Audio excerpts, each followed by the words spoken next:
ಇವರೇ ನಮ್ಮ ನಾಡಿನ ಹೆಮ್ಮೆಯ ಪುತ್ರ ಶ್ರೀ ಎಸ್.ಎಂ. ಪಂಡಿತ್ ಅವರು. ಶ್ರೀಮತಿ ಕಲ್ಲಮ್ಮ ಹಾಗೂ ಶ್ರೀ ಮೋನಪ್ಪ ಎಂಬ ದಂಪತಿಗಳಿಗೆ ಇದೇ ನಮ್ಮ ಕಲಬುರಗಿಯಲ್ಲಿ ಜನಿಸಿದ ಹೆಮ್ಮೆಯ ಪುತ್ರ. ಅಂದು ಅವರ ಹೆಸರು ಸಾಂಬಾನಂದ. ಬಾಲ್ಯದಲ್ಲಿ ಮನೆಯ ಪರಿಸ್ಥಿತಿ ಅಷ್ಟೊಂದು ಅನುಕೂಲವಾಗಿರುವುದಿಲ್ಲ.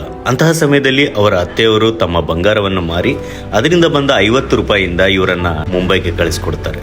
ಅಲ್ಲಿಂದ ಶುರುವಾದದ್ದೇ ಇತಿಹಾಸ. ರೊಮ್ಯಾಂಟಿಕ್ ಚಿತ್ರಕಲೆಯ ರಸಋಷಿ ಎನಿಸಿದ್ದ ಇವರು 1930 ಹಾಗೂ 40ರ ದಶಕದಲ್ಲಿ ಮನೆ ಮಾತಾಗ್ತಾರೆ. ಆಯಿಲ್ ಪೇಂಟಿಂಗ್ ನಲ್ಲಿ ಒಂದು ಹೊಸ ಕ್ರಾಂತಿಯನ್ನೇ ಎಬ್ಬಿಸ್ತಾರೆ. ಕ್ಯಾಲೆಂಡರ್ಗಳಿಗೆ, ವಾರಪತ್ರಿಕೆಯ ಮುಖಪುಟಗಳಿಗೆ, ಅದೆಷ್ಟೋ ಸಿನಿಮಾ ಪೋಸ್ಟರ್ಗಳಿಗೆ ಇವರು ಬರೆದುಕೊಟ್ಟ ಚಿತ್ರಗಳು ಅಸಂಖ್ಯಾತ. ದೇವರನ್ನ ಮೂರ್ತಿಗಳಲ್ಲಿ ಅಥವಾ ಕಲ್ಪನೆಯಲ್ಲಿ ಕಾಣ್ತಿದ್ದ ಅಂದಿನ ಭಾರತಕ್ಕೆ ಭಾವಚಿತ್ರಗಳಲ್ಲಿ ದರ್ಶನ ಮಾಡಿಸಿದ ಚಿತ್ರಕಲಾ ಪರಬ್ರಹ್ಮ ಎಂದೇ ಇವರನ್ನ ಹೇಳ್ಬೋದು. ರಾಧಾಕೃಷ್ಣ, ನಳದಮಯಂತಿ, ವಿಶ್ವಾಮಿತ್ರ ಮೇನಕ ಹಾಗೂ ಶಾಕುಂತಲೆ ದುಷ್ಯಂತ ಹೀಗೆ ಅನೇಕ ಪ್ರಣಯ ಪಾತ್ರಗಳಿಗೆ ಶೃಂಗಾರವನ್ನು ತುಂಬಿ ಆ ಚಿತ್ರಗಳಿಗೆ ಜೀವಂತಿಕೆಯನ್ನು ತಂದುಕೊಟ್ಟ ಹೆಗ್ಗಳಿಕೆ ಇವರಿಗೆ ಸಲ್ಲುತ್ತದೆ.